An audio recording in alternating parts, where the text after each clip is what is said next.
It looks like an RX100. It acts like an RX100. But in fact, it's not an RX100 because an RX100 can't go from here to here. The camera that's shooting this 4K video is an HX99.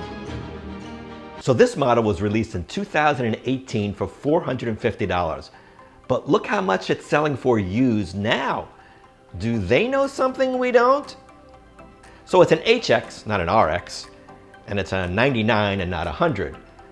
So why not just call it an HX100? Because that would be too easy. Actually, there was an HX90, very similar to the 99, except the 99 has a few more features, most notably 4K 30 video. Like right here. The camera also has optical image stabilization, not active in 4K. This handheld footage shows you could keep your video pretty steady even at full zoom.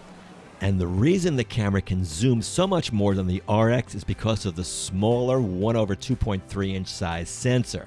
The lens goes from a nice wide 24 millimeters all the way out to a whopping 720 millimeters f3.5 to 6.4.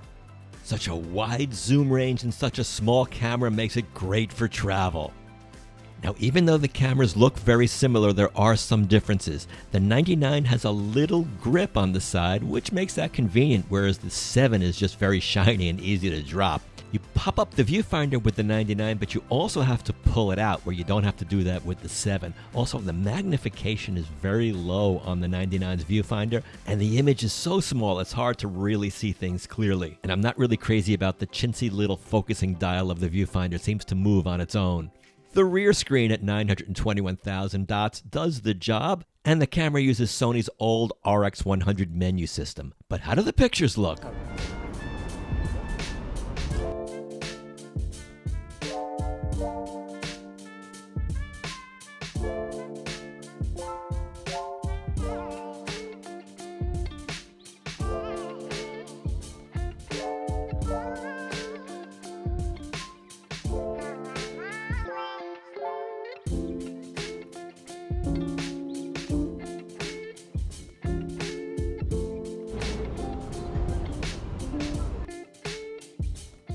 The HX doesn't have the Zeiss name near the lens. Does that make a difference? The RX100 VII goes out to 200 millimeters as shown right here. Now, even though the HX goes out to 720 equivalent, you see it's kind of soft and it just doesn't look really sharp. So I was thinking, what if we cropped in with the RX100 VII to get to about 720? And it's interesting, it looks not that bad compared to the optical zoom of the HX. Something to keep in mind. Now here is the clear image zoom of the HX if you want to get even tighter, and then there's also a digital zoom, which, yeah, it gets in tighter, but I don't recommend it. Now the smaller sensor of the HX means it's going to be a low light hit. Here's a scene in very low light with the HX, and here it is with the RX. This is wide angle, and it's not that much of a difference, but zoomed all the way in, it was really hard to even get the shot in focus. The shutter speed was too slow. The RX did a much better job at telephoto. And here in movie mode, this is the RX100 VII in the low light city skyline. Compare that to the HX, which is a lot darker. There is more grain. It's still usable footage, but just as a purpose of comparison, since these cameras are so similar physically, but that zoom difference is really what you see the most. You can zoom all the way into the lights on this building, and they actually look pretty good here.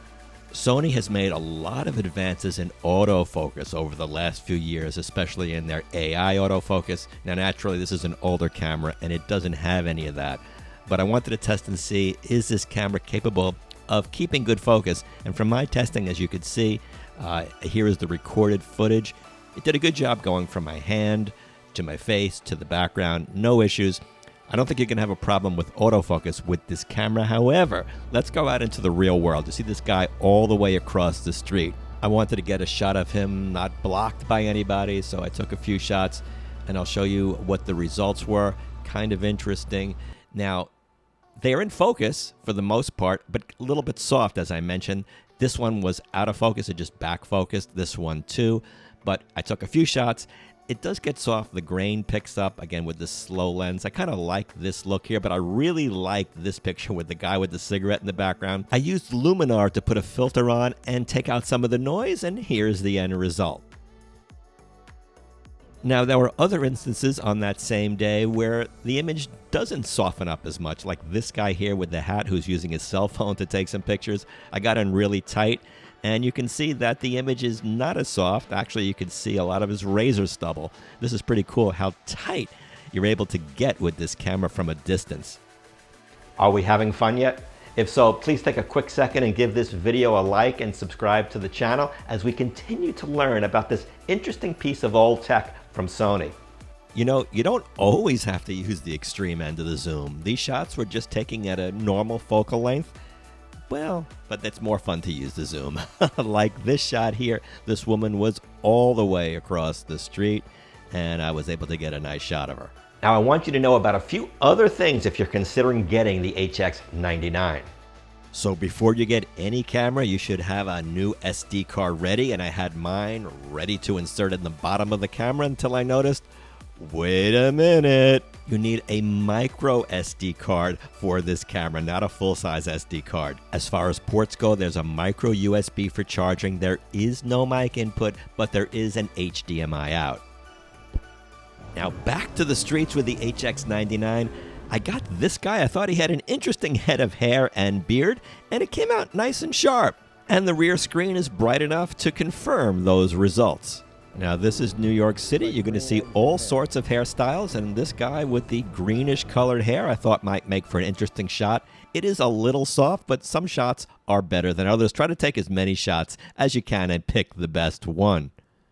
Speaking of hair, maybe they don't like my hair, which is real, by the way. Look at that sucker.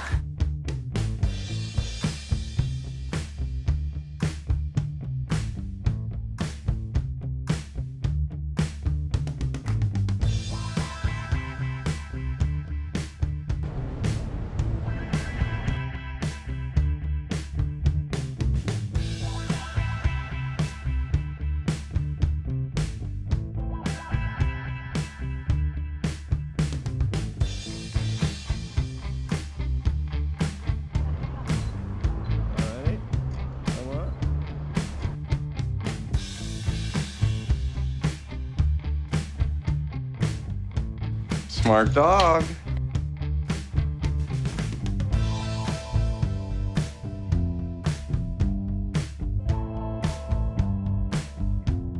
Okay, now put her ear to the phone.